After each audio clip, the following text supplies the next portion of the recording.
Mi nombre es Rodrigo Fernández. Tengo 65 años. Y mi propia hija me dijo que no quería verme en su boda. No quiero verte en mi boda, papá. Esas palabras me las dijo, mirándome a los ojos, sin una pizca de vergüenza, como si fuera lo más natural del mundo, excluir al hombre que la había criado solo desde los 8 años. Pero lo que ella no esperaba es que yo le iba a responder algo que cambiaría su vida para siempre. Perfecto, Camila. Vos tampoco vas a estar en mi testamento. La expresión de su cara cuando le dije esas palabras fue algo que nunca voy a olvidar, porque Camila creía que yo era un viejo sin un peso partido al medio, un jubilado que vivía con lo justo y que dependía de la generosidad de otros para sobrevivir. Pero lo que mi hija no sabía es que durante todos estos años yo había estado construyendo un patrimonio que ella ni en sus sueños más locos se imaginaba que existía. Escucha bien esta historia, porque te va a enseñar algo que muchas personas no entienden hasta que es demasiado tarde, que el respeto no se hereda, se gana, y que las palabras tienen consecuencias que a veces duran toda la vida. Contame también desde qué ciudad me estás escuchando, porque esta historia va más allá de fronteras y de culturas. Para que entiendas por qué las palabras de Camila me dolieron tanto, tengo que llevarte al día que cambió nuestras vidas para siempre. Hace 17 años, cuando Camila tenía 8 años, mi esposa Laura murió de cáncer después de una lucha de 2 años que nos destruyó emocional y económicamente. Laura era enfermera en el hospital público del pueblo donde vivíamos. Era una mujer alegre, cariñosa, que siempre tenía una sonrisa para todo el mundo. Cuando le diagnosticaron cáncer de mama, pensamos que con tratamiento se iba a curar. Los médicos nos habían dado esperanzas. Nos habían dicho que si empezábamos rápido con la quimioterapia, había muchas chances de que saliera adelante. Pero el cáncer de Laura era agresivo.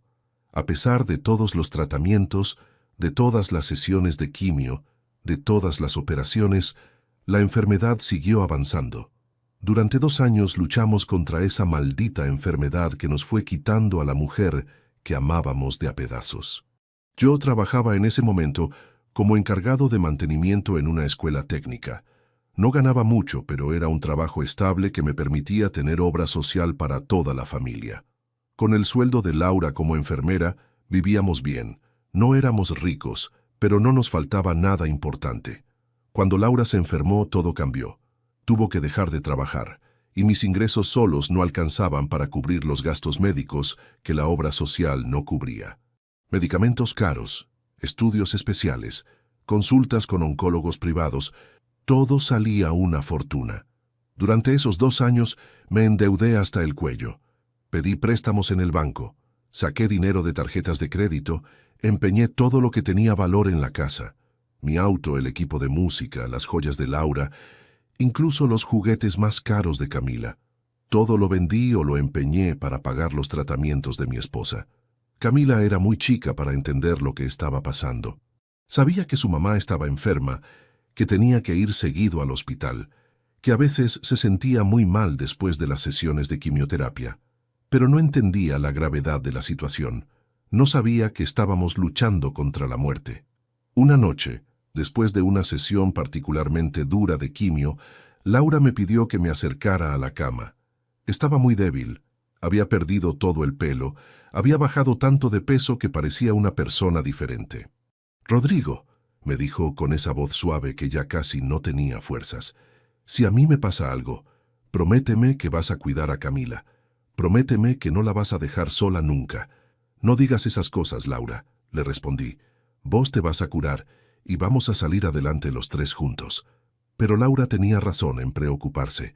6 meses después, el cáncer ganó la batalla. Una madrugada de invierno, después de estar internada 2 semanas en terapia intensiva, Laura cerró los ojos para siempre. Tenía solo 35 años. El día del funeral fue el más difícil de mi vida, no solo porque estaba enterrando a la mujer que amaba, sino porque tenía que explicarle a una nena de 8 años por qué su mamá no iba a volver nunca más a casa.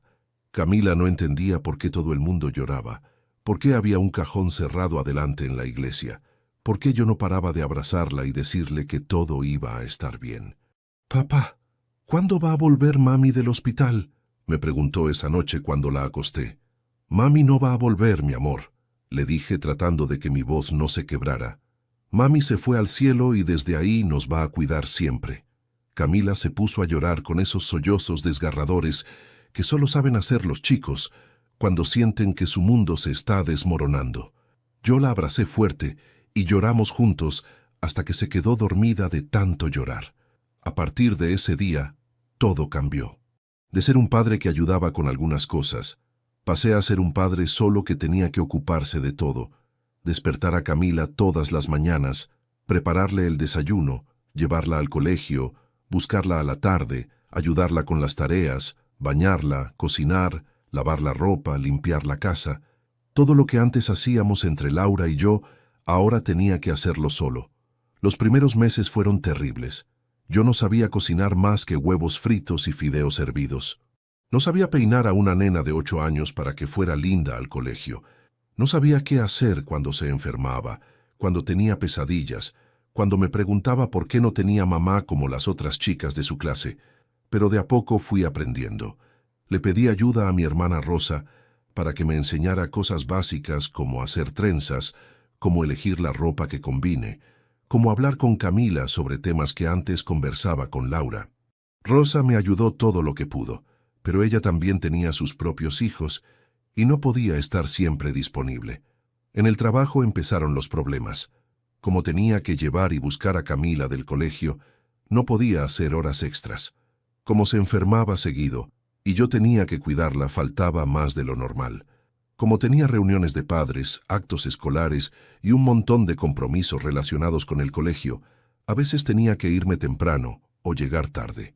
Mi jefe era un tipo comprensivo, pero dirigía una escuela técnica que necesitaba que el encargado de mantenimiento estuviera disponible cuando surgían problemas. «Rodrigo», me dijo un día, «entiendo tu situación, pero no puedo hacer excepciones para vos y no para otros empleados que también tienen familia». 1 año después del funeral de Laura, me echaron. No fue por maldad, sino porque realmente no podía cumplir con los horarios y las responsabilidades que el trabajo exigía. Me dieron una indemnización pequeña y una carta de recomendación, pero me quedé sin trabajo con una nena de 9 años que dependía completamente de mí. Con la indemnización y lo poco que había podido ahorrar, sobrevivimos algunos meses. Pero el dinero se acababa rápido y necesitaba trabajar. Conseguí trabajos de medio tiempo que fueran compatibles con cuidar a Camila. Hacía jardinería los fines de semana, pintaba casas durante las vacaciones escolares, cuidaba un depósito de noche cuando Camila se quedaba a dormir en lo de mi hermana. Durante esos años difíciles, Camila y yo nos volvimos muy unidos. Éramos como un equipo que había aprendido a funcionar a pesar de las dificultades. Ella me ayudaba con las tareas de la casa que podía hacer una nena, y yo trataba de estar presente en todos los momentos importantes de su vida. Cuando Camila cumplió 10 años, le pregunté qué quería de regalo. No teníamos mucha plata, pero siempre trataba de darle algo lindo en su cumpleaños.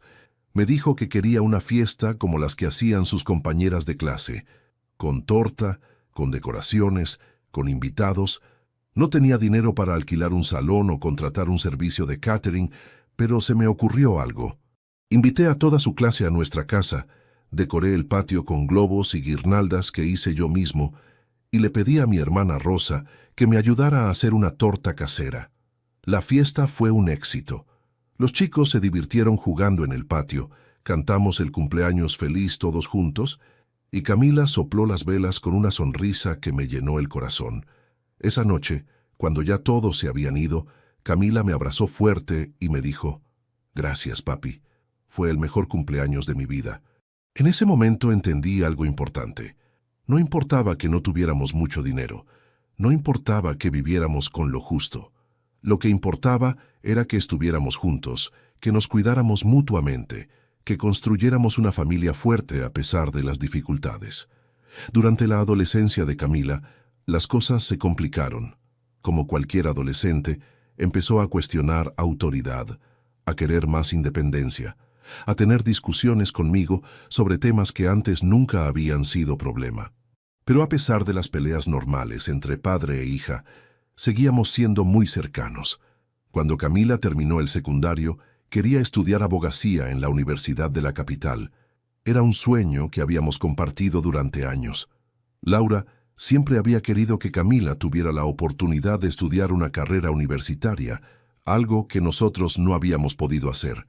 Para que pudiera estudiar en la capital, vendí nuestra casa. Era lo único de valor que me quedaba. La casa donde habíamos vivido con Laura, donde Camila había crecido, donde estaban todos nuestros recuerdos familiares. Pero la vendí sin dudarlo, porque el futuro de mi hija era más importante que mis sentimientos. Con el dinero de la venta de la casa, alquilé un departamento pequeño para mí en el pueblo y le pagué a Camila un departamento de estudiante en la capital. También le daba dinero todos los meses para sus gastos, para los libros, para la comida. Trabajaba en lo que apareciera para poder mantenerla estudiando. Los primeros años de universidad, Camila me llamaba seguido.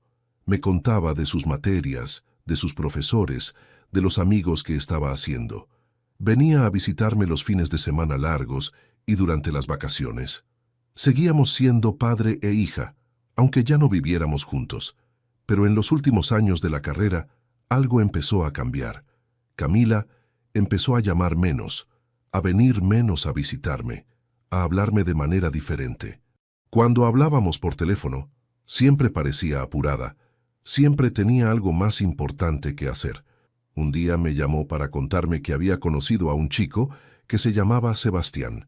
Era hijo de un abogado importante de la capital. Estudiaba en la misma facultad que ella, y según me contó Camila era muy diferente a los chicos del pueblo. No entendí bien qué quería decir con eso, pero me alegré de que hubiera encontrado a alguien que la hiciera feliz. Durante los meses siguientes, Camila me hablaba todo el tiempo de Sebastián, que era muy inteligente, que tenía muchas aspiraciones profesionales, que venía de una familia bien posicionada. Otra vez esa frase que no terminaba de entender. ¿Bien posicionada respecto a qué? Un día Camila me dijo que quería presentarme a Sebastián. Van a venir este fin de semana al pueblo, me dijo. ¿Podemos almorzar los tres juntos? Por supuesto, le respondí. Me moría de ganas de conocer al chico que había conquistado a mi hija. El sábado a mediodía llegaron a mi departamento. Sebastián era un pibe alto, bien vestido, que se presentó con educación pero con cierta frialdad. Era obvio que venía de una familia con dinero. La ropa cara, el reloj, los zapatos, la manera de hablar, todo en él gritaba clase social alta. Durante el almuerzo, Sebastián me hizo preguntas que en el momento me parecieron normales, pero que después me di cuenta de que eran interrogatorio para evaluarme. ¿A qué se dedica, don Rodrigo? ¿Hace cuánto vive en este departamento? ¿Tiene algún tipo de negocio propio? Le contesté con honestidad. Que trabajaba en trabajos de medio tiempo, que alquilaba ese departamento desde que había vendido mi casa para pagarle los estudios a Camila, que no tenía negocios propios, sino que trabajaba para otros cuando necesitaban una mano. Noté que mientras yo hablaba, Sebastián intercambiaba miradas con Camila. Miradas que yo no sabía interpretar, pero que me hicieron sentir incómodo. Era como si estuvieran comunicándose en un código que yo no entendía.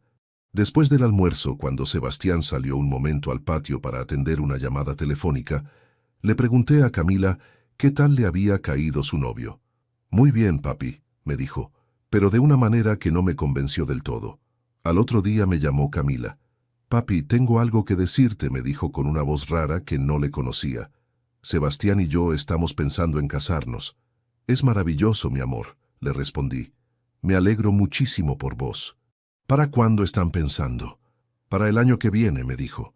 Queremos una boda linda en una iglesia de la capital, con una fiesta en un salón elegante. Van a venir muchos abogados importantes, clientes del estudio del padre de Sebastián, gente influyente de la ciudad. Me emocioné al escucharla. Mi hija se iba a casar, iba a formar su propia familia, iba a tener la vida que Laura y yo siempre habíamos soñado para ella. Ya me imaginaba caminando con ella hasta el altar, entregándola al hombre que había elegido para compartir su vida. Pero después Camila me dijo algo que me heló la sangre. Papi, hay algo más que tenemos que hablar. Sobre la boda. Es un evento muy formal, muy elegante. Van a venir personas muy importantes del mundo legal de la capital. ¿Y? Le pregunté. sin entender a dónde quería llegar. Camila se quedó callada un momento largo. Después me dijo las palabras que cambiaron todo entre nosotros para siempre. Papi, Sebastián y yo pensamos que sería mejor que vos no vengas a la boda. No es nada personal contra vos, pero es que, bueno, es un ambiente muy específico, muy formal. La gente que va a venir está acostumbrada a cierto tipo de nivel social. No podía creer lo que estaba escuchando.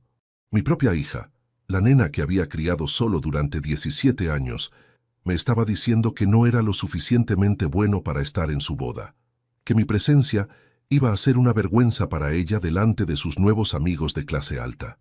¿Me estás diciendo que no querés que vaya a tu boda?, le pregunté, esperando que me dijera que había entendido mal, que era solo un malentendido. Pero Camila no se echó atrás. Papi, trata de entenderme. Sebastián viene de una familia muy diferente a la nuestra. Sus padres son abogados reconocidos, tienen una posición social importante. La boda va a ser en el club más exclusivo de la capital. No quiero que te sientas incómodo en un lugar así. En realidad no me estaba protegiendo a mí de sentirme incómodo. Me estaba protegiendo a ella de sentirse avergonzada de su padre. Porque un hombre que trabajaba de jardinero y vivía en un departamento alquilado no encajaba en la nueva vida que había elegido. Camila siguió hablando, tratando de justificar lo injustificable. Después de la boda podemos hacer una celebración más chica, más familiar, me dijo. Solo vos, yo, Sebastián, mi tía Rosa y algunos amigos cercanos. Algo más íntimo, más acorde a, bueno, a nuestra realidad. Nuestra realidad. Así le decía ahora a la pobreza, a los años que habíamos vivido con lo justo, a los sacrificios que yo había hecho para que ella pudiera llegar hasta donde había llegado. Me quedé callado durante un momento que se sintió eterno. Camila esperaba mi respuesta. Probablemente esperaba que yo dijera que entendía, que no había problema, que iba a respetar su decisión. Después de todo, siempre había respetado sus decisiones. Siempre había puesto sus deseos y sus necesidades antes que los míos. Pero esta vez era diferente. Esta vez mi hija me estaba pidiendo que aceptara ser excluido del día más importante de su vida, porque yo no era lo suficientemente presentable para sus nuevos círculos sociales. Está bien, Camila, le dije finalmente. Entiendo perfectamente lo que me estás diciendo. No quiero verte en mi boda, papá. Eso es lo que me acabas de decir, ¿verdad? Camila trató de suavizar las cosas. No, papi, no es eso. Es solo que... No, Camila. Es exactamente eso. No querés que vaya a tu boda. Perfecto. Respeto tu decisión. Pero quiero que sepas algo. Vos tampoco vas a estar en mi testamento. Hubo un silencio del otro lado del teléfono. Después Camila se rió de una manera nerviosa. Papi, ¿qué testamento? ¿Qué vas a dejarme? ¿El departamento alquilado y los muebles usados? Ahí fue cuando entendí hasta qué punto mi hija me había subestimado, hasta qué punto había asumido que yo era exactamente lo que parecía ser, un viejo pobre sin futuro y sin recursos. Lo que ella no sabía es que durante todos estos años, mientras trabajaba de jardinero y vivía con lo mínimo, yo había estado construyendo algo que ella jamás imaginó que existía. Ya vas a ver, Camila, le dije. Ya vas a ver. Y corté el teléfono. Esa noche no dormí. Me quedé despierto toda la noche pensando en todo lo que había pasado, en todas las decisiones que había tomado durante los últimos 17 años, en todo lo que había sacrificado para darle a Camila la vida que tenía. Pero también pensé en algo que Camila no sabía, en el secreto que había guardado durante todos estos años, en la historia que nunca le había contado, porque quería que aprendiera el valor del esfuerzo, que entendiera lo que costaba salir adelante, que no se acostumbrara a tener dinero fácil, porque yo no era el viejo pobre que ella creía que era. Durante todos estos años, mientras parecía que vivía al día con trabajos de medio tiempo, yo había estado invirtiendo en algo que ahora valía una fortuna, y lo había hecho en secreto, sin que Camila supiera nada, esperando el momento adecuado para contarle toda la verdad. Pero ese momento ya había llegado, y no iba a ser de la manera que yo había soñado. La historia que Camila no conocía empezó 5 años después de la muerte de Laura, cuando yo estaba trabajando como jardinero para varias familias del pueblo. Una de esas familias era la de don Aurelio Ramos, un hombre de 70 años que había sido comerciante toda la vida y que ahora estaba jubilado. Don Aurelio no era un cliente común. Era un hombre que había empezado vendiendo verduras en una esquina del pueblo cuando era joven y había terminado siendo dueño del almacén más próspero de la zona. Pero lo que más me llamaba la atención de él no era su éxito económico, sino su manera de ver la vida. Mientras yo trabajaba en su jardín podando rosales, cortando el pasto, limpiando canteros, don Aurelio se sentaba en el patio con un mate y me contaba historias.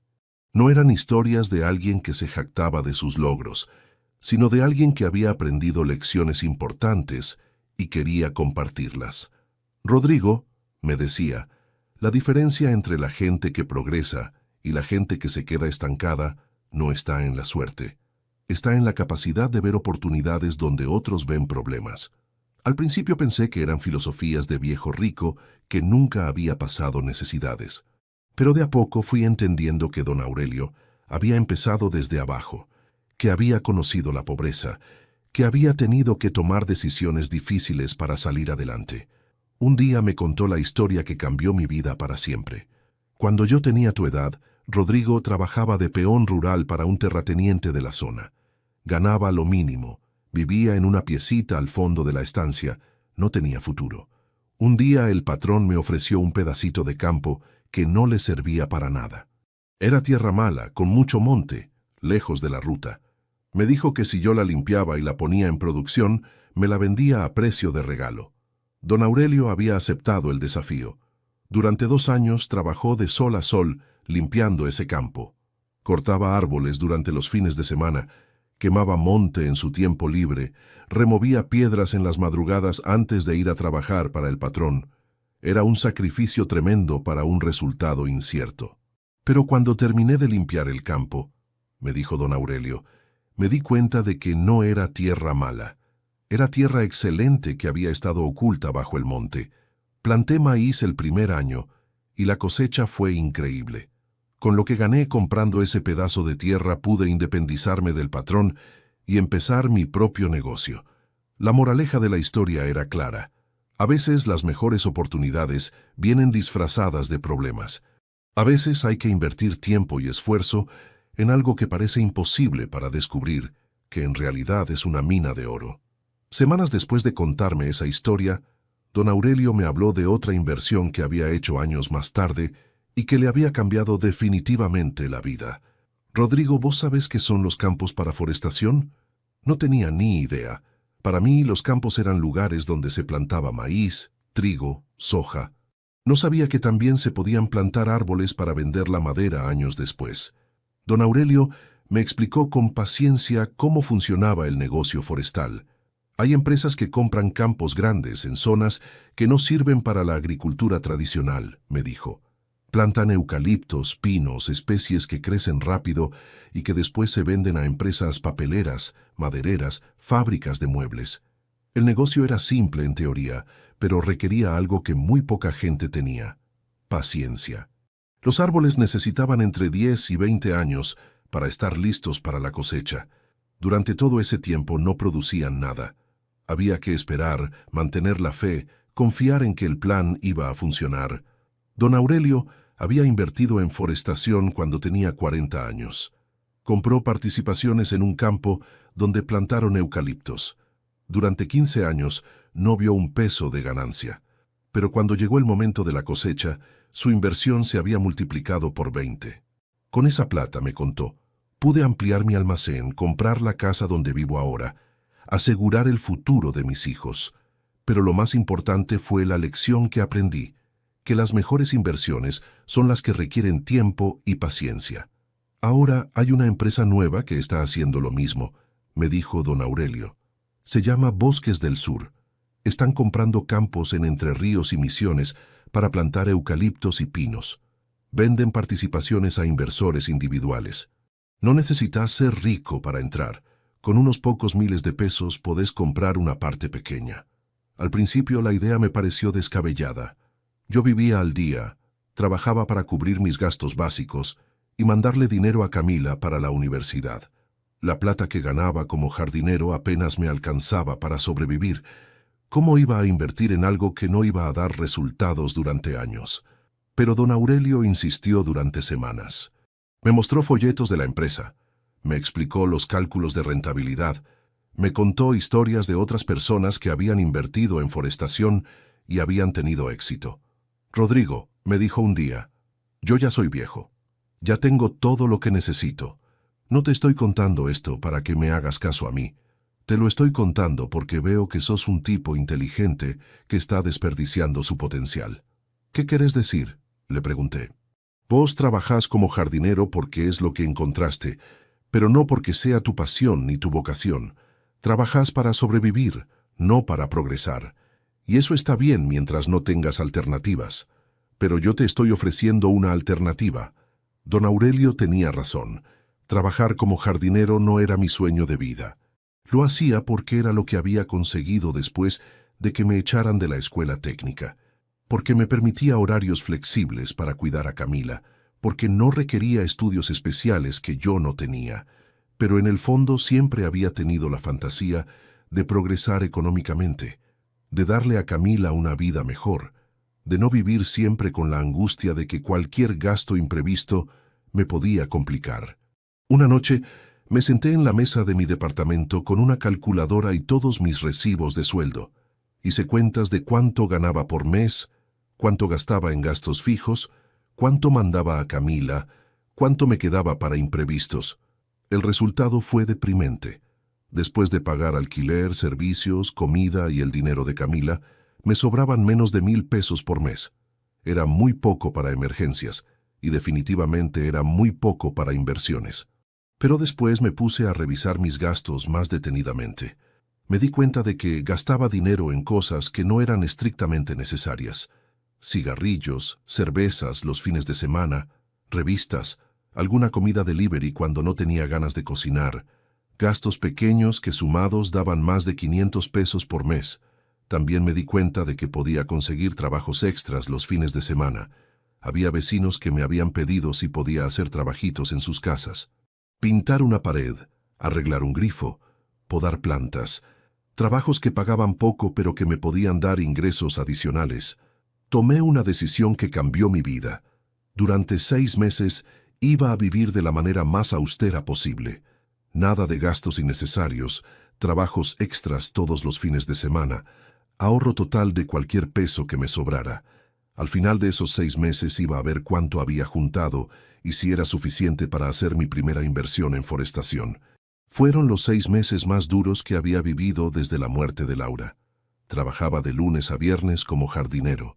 Los sábados y domingos hacía trabajos extras. Las noches las pasaba en casa leyendo libros de la biblioteca en lugar de salir con amigos. Comía solo lo básico: fideos, arroz, huevos, verduras baratas del mercado. Pero al final de esos 6 meses había ahorrado 3,200 pesos. Era más de lo que había calculado que iba a conseguir.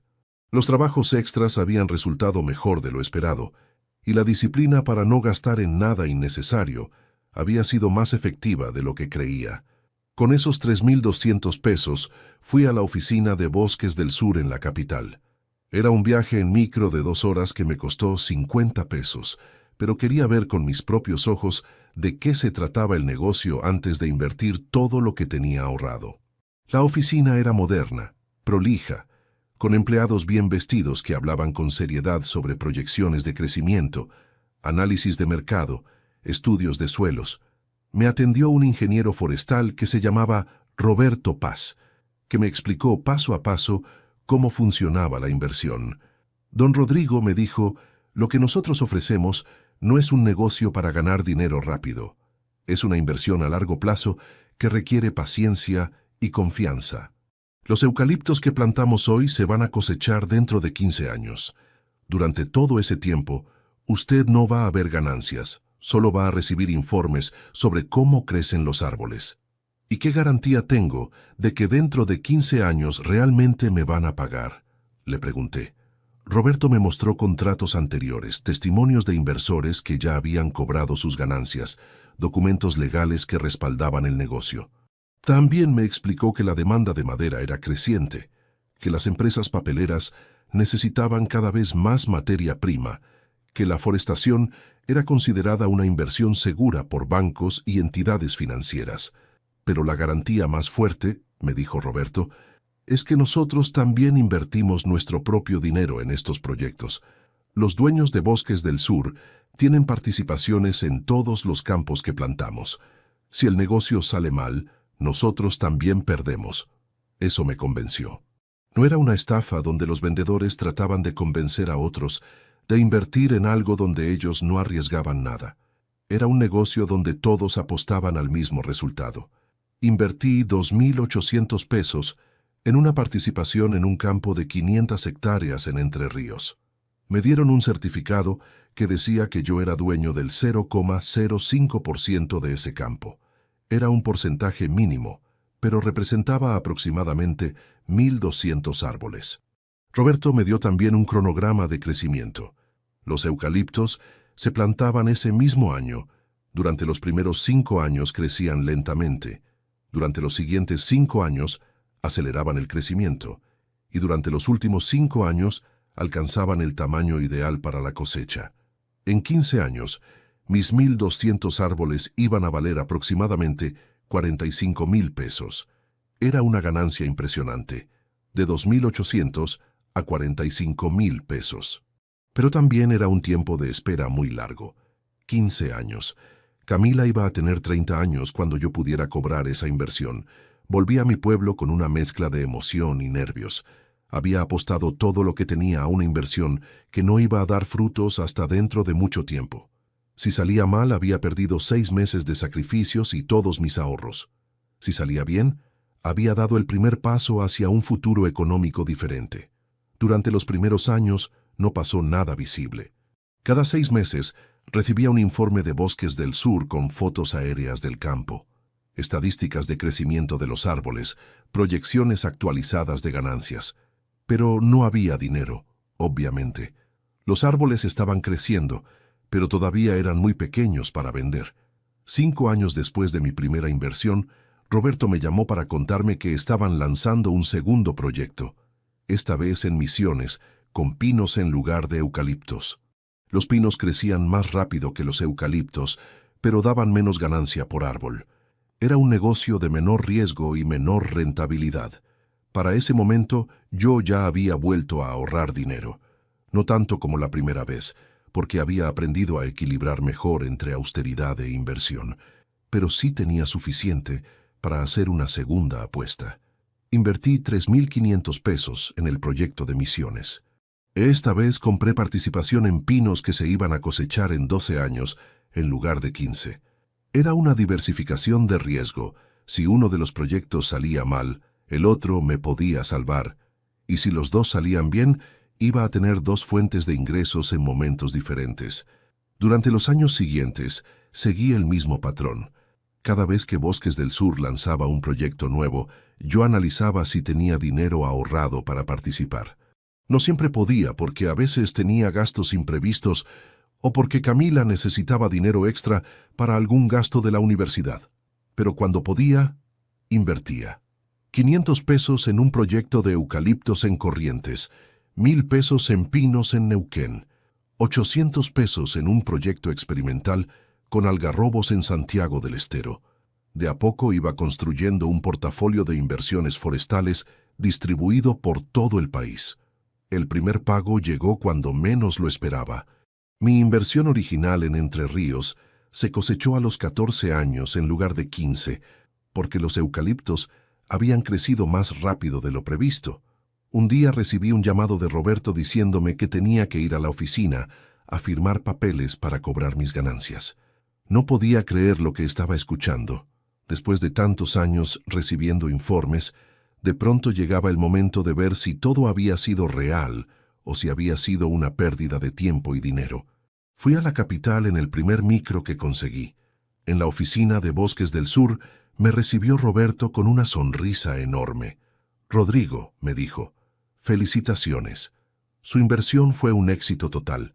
Me mostró las cuentas finales. Los 1.200 árboles que yo había comprado con 2.800 pesos ahora valían 52.000 pesos. Era más de lo que habían proyectado originalmente. El mercado de la madera había crecido más de lo esperado, y mis eucaliptos habían alcanzado un tamaño y calidad excepcionales. Cuando me dieron el cheque, no sabía si reír o llorar. Era más dinero del que había visto junto en toda mi vida. Más dinero del que ganaba en 2 años trabajando como jardinero, y todo por haber tenido paciencia durante 14 años. Pero lo más importante no era el dinero en sí, sino lo que representaba.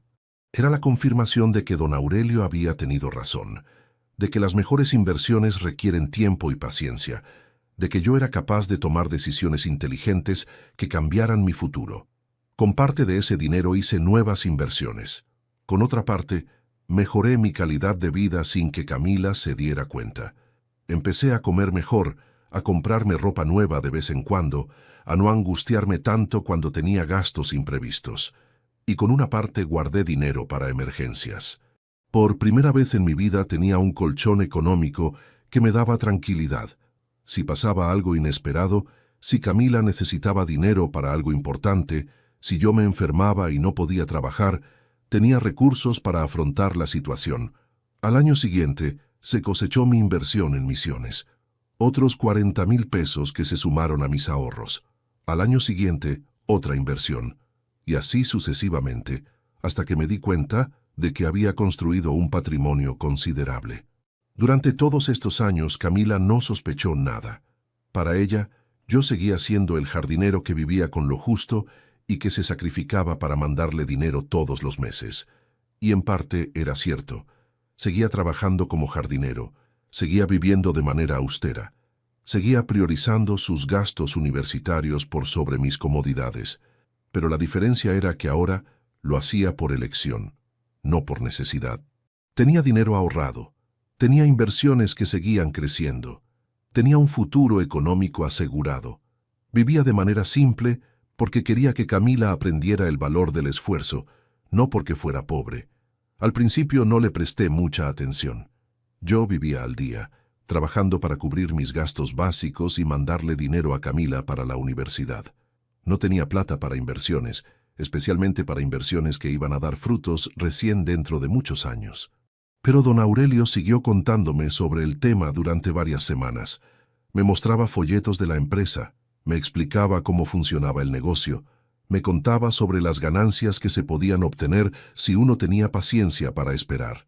Rodrigo, me dijo un día, esto no es para todo el mundo, pero vos sos joven todavía. Tenés tiempo para esperar que los árboles crezcan, y no necesitas una fortuna para empezar. Con unos pocos miles de pesos podés comprar una participación pequeña. Le dije que no tenía unos pocos miles de pesos para invertir. Apenas me alcanzaba para vivir y ayudar a Camila. Pero don Aurelio insistió. Pensalo, Rodrigo.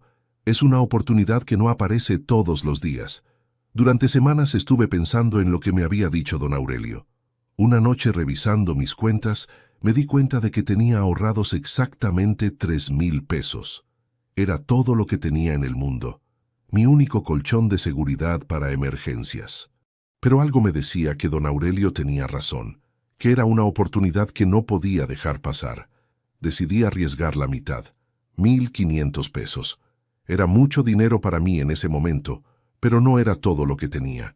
Si salía mal, iba a ser un golpe duro, pero no me iba a dejar en la ruina. Fui a la oficina de Bosques del Sur en la capital. Era una empresa seria, con oficinas prolijas, documentos legales en regla, proyecciones de ganancias conservadoras pero atractivas. Con mis 1,500 pesos compré una participación en un campo de forestación en la provincia de Entre Ríos. El contrato era claro. Yo era dueño de una pequeña parte de ese campo. Los eucaliptos iban a crecer durante 15 años. Después se iban a vender y yo iba a recibir mi parte de las ganancias de acuerdo al porcentaje que había comprado. Durante los primeros años no pasó nada. Cada 6 meses recibía un informe sobre cómo crecían los árboles, sobre el cuidado que recibían, sobre las proyecciones de venta futuras. Pero no veía plata, obviamente. Los árboles necesitaban tiempo para crecer. 5 años después de mi primera inversión, don Aurelio me contó que Bosques del Sur estaba vendiendo participaciones en un segundo campo, esta vez en la provincia de Misiones, con pinos que crecían más rápido que los eucaliptos. Ya había visto que mi primera inversión estaba funcionando bien. Los informes mostraban que los árboles crecían según lo esperado y que el valor de mi participación había aumentado. Esta vez invertí 2,000 pesos. Seguía siendo mucho dinero para mí, pero ya tenía más confianza en el negocio y seguía teniendo paciencia para esperar. Durante los años siguientes, seguí invirtiendo de a poco. Cada vez que conseguía un trabajo extra, cada vez que me sobraba algo de dinero, compraba más participaciones en diferentes campos de forestación. Nunca invertía todo lo que tenía, siempre guardaba algo para emergencias, pero sí destinaba una parte de mis ingresos extras a estas inversiones a largo plazo. Camila no sabía nada de esto. Para ella, yo era un jardinero que vivía al día, que trabajaba para cubrir gastos básicos y mandarle dinero para la universidad. Y era parcialmente cierto. Vivía de manera muy austera, trabajaba mucho, y la mayor parte de mis ingresos se iban en gastos corrientes. Pero una pequeña parte se iba acumulando en forma de árboles que crecían en campos lejanos. El plan siempre fue contarle todo cuando se recibiera de abogada, mostrarle los papeles de las inversiones, explicarle cómo había funcionado todo, darle una sorpresa maravillosa el día de su graduación.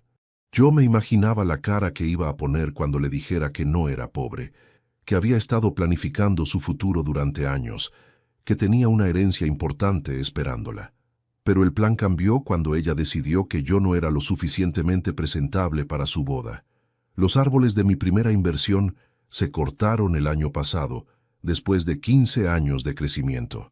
La empresa me pagó 80,000 pesos por mi participación original de 1,500. Más de 50 veces lo que había invertido inicialmente. Los árboles de Misiones se van a cortar el año que viene, y según las proyecciones, mi participación vale más de 100,000 pesos. En total, sumando todas las inversiones que había hecho durante estos años, tenía un patrimonio de más de 400,000 pesos. No era millonario, pero era una suma considerable. Lo suficiente como para vivir cómodo durante muchos años. Lo suficiente como para comprarme una casa. Lo suficiente como para dejarle una herencia importante a mi hija. Pero ya no quería dejarle esa herencia a alguien que se avergonzaba de mí. El lunes después de nuestra conversación telefónica, fui a la oficina de un abogado en la capital. Le conté toda la situación y le pedí que me ayudara a hacer un testamento nuevo. «Doctor», le dije, «quiero donar todo mi patrimonio a fundaciones que ayuden a chicos huérfanos a estudiar en la universidad. Quiero que mi dinero sirva para ayudar a pibes que están en situaciones difíciles, como estuvo mi hija cuando era chica». El abogado me preguntó si estaba seguro. «Don Rodrigo», me dijo, «las peleas familiares a veces se arreglan. ¿No prefiere esperar un tiempo antes de tomar una decisión tan definitiva?» «No, doctor», le respondí. «Ya está decidido. Mi hija me mostró quién es realmente cuando me dijo que no quería que fuera a su boda. Y yo le estoy mostrando quién soy yo cuando le digo que no va a estar en mi testamento. Hice el testamento esa misma semana. Todo mi patrimonio, todas mis inversiones, toda la plata que había ahorrado durante años pensando en el futuro de Camila, ahora iba a ir a ayudar a otros chicos que realmente necesitaban una oportunidad. También tomé otra decisión. Le mandé a Camila una carta certificada con copia de mi nuevo testamento. Quería que supiera exactamente lo que había perdido con sus palabras. Quería que entendiera que su padre no era el viejo pobre que ella creía que era. La carta era simple. «Camila, como me dijiste que no querés verme en tu boda, decidí que vos no vas a estar en mi testamento. Adjunto encontrás copia del documento donde dono todo mi patrimonio a fundaciones benéficas.